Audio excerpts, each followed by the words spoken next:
This isn't a standard inventory, it's a scavenged, stitched-together arsenal built from collapsed depots, black market pipelines, and brutal improvisation, and the reason it matters is simple. It shows how a terrorist organization can look conventional on camera without having a conventional industry behind it. Everything you're about to hear is presented for documentary awareness, not glorification, because the real story here isn't a single rifle model, it's the ecosystem that turns theft, battlefield capture, and opportunistic logistics into power. Start with the handguns because in groups like ISIS a sidearm isn't just a backup, it's a badge. The Glock 19 became a prized war trophy after large captures from Iraqi police and military stocks, a modern symbol that signaled access and rank. Alongside it sits the Tariq pistol, Iraq's licensed copy of the Beretta M1951, a Saddam-era legacy handgun that stayed in circulation because local production leaves a long shadow and old stock never really dies in a region saturated by decades of conflict. Then there's the Browning High Power, the mercenary classic, a high-capacity sidearm that has traveled the Middle East for generations and often appears wherever foreign fighters and irregular networks intersect. The Makarov PM shows up as the compact Soviet holdover, simple, durable, and the kind of pistol that survives because it demands little from its owner.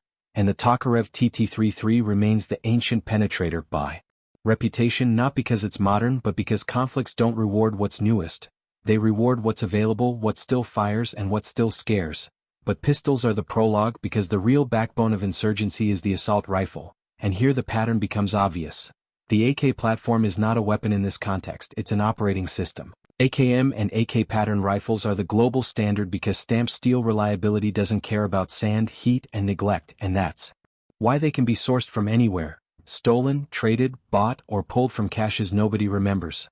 The Type 56, China's AK copy, is another reminder that Cold War manufacturing decisions still echo today, and then you hit the captured Western rifles, M16A4S and M4 carbines looted in huge numbers from Iraqi depots, accurate, effective, and visually powerful in propaganda, but often harder to maintain in harsh field conditions where parts and discipline are scarce. So many fighters still defaulted back to AK simplicity while keeping M4S and any rifle with optics as a status symbol.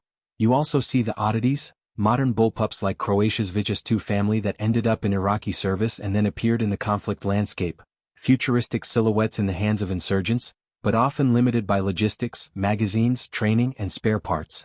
And for close quarters and vehicles, compact rifles like the AK-74U became prized. Small, portable, instantly recognizable, the kind of gun that looks like authority the moment it appears. Then there are the heavy hitters, battle rifles such as G3 and FAL types in 7.62 class, valued because they hit harder through cover and carry intimidation in their recoil and report, and their presence usually signals older stockpiles, cross-border flows, or opportunistic captures.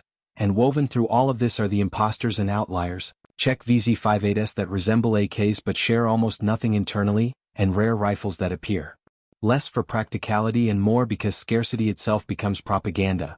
Then the tempo shifts when you reach precision rifles because in urban warfare a marksman doesn't just kill. He slows movement, paralyzes streets, and turns every intersection into hesitation. The Dragunov SVD becomes the recognizable designated marksman staple, semi-automatic and reliable, built to extend a squad's reach beyond ordinary rifle distances. The Romanian PSL often gets confused with it, but it's essentially a stretched AK-style solution that flooded regions through Cold War leftovers. And beyond factory weapons you see poor man's precision setups, field modifications that attempt to force ordinary rifles into sniper roles, not because it's ideal, but because in a city fight any scope plus patience can become a threat. Heavier anti-material rifles and .50 caliber class show up for intimidation and for striking harder targets, and they also photograph well, which matters in a media war. Even relic bolt actions like Mosin survive because simplicity is a form of durability, and durability is a form of supply chain.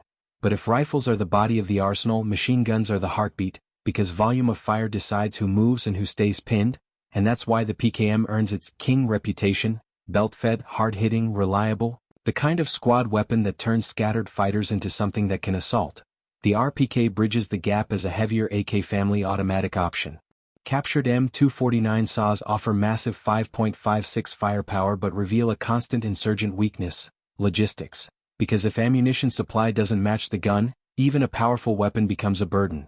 The MG3 carries the buzzsaw fear factor with its brutal rate of fire, a lineage stretching back to World War II concepts that still terrify modern streets. And then come the heavy machine guns that transform pickup trucks into roaming weapons platforms, DSHK class and larger systems mounted on technicals, turning mobility into fire support and making the battlefield feel like it has artillery even when it doesn't.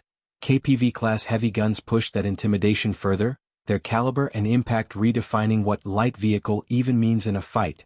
And that's before you reach the armor killers, because once tanks and armored vehicles enter the story, insurgents either retreat or find ways to make steel vulnerable. The RPG-7 becomes the universal icon, widely available, flexible, and endlessly present. In modern conflicts, heavier launchers like the RPG-29 are feared for tandem charge capability against modern armor concepts.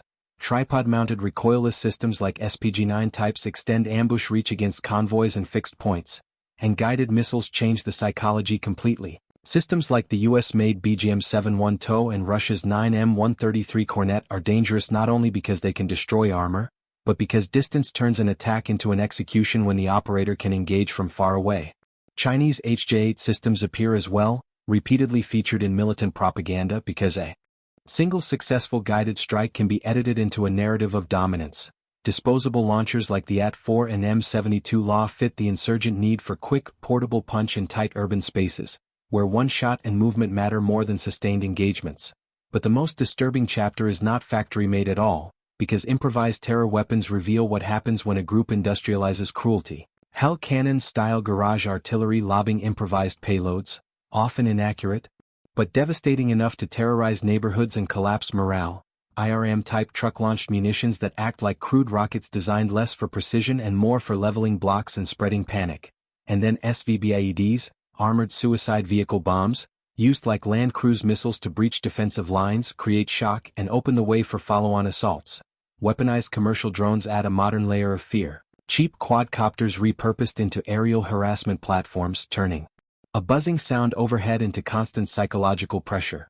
Suicide vests remain a signature horror, mass-produced, varied, and designed to weaponize crowds and choke points. And even low-tech tools like Molotov cocktails persist because fire is still a weapon that doesn't require supply chains. In the background of all this sits indirect fire and launchers. Underbarrel grenade launchers like GP25 types that give squads instant explosive reach, and automatic grenade launchers like the Aegis-17 that can saturate an area fast enough to stop an advance cold. Finally, heavy support and vehicles tie the illusion together. The ZU-232 twin-barreled autocannon, built for air defense but widely used in ground fire roles, becomes a terrifying anti-everything tool when pointed at streets instead of skies. Older manpads like the Strela 2, SA-7, still matter because even outdated air defense threats can force helicopters to change behavior and reduce freedom of movement. Captured tanks like T-55S become moving bunkers and more capable T-72S. When fuel, crews and ammunition exist, give a terrorist force a brief, dangerous window where it can fight like a state rather than a cell. And that is the uncomfortable truth behind this arsenal. The most dangerous weapon is not a specific gun model, it's the pattern. Collapse creates stockpiles, stockpiles get looted, looted weapons get standardized into propaganda, and propaganda recruits the next wave to keep the machine running.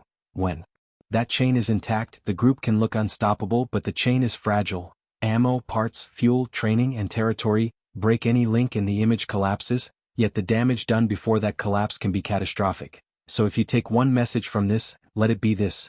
Modern terrorism doesn't always invent new weapons, it often wins power by mastering the logistics of chaos, capturing what's already there, repurposing what wasn't meant for it and broadcasting it as inevitability until fear itself becomes a force multiplier.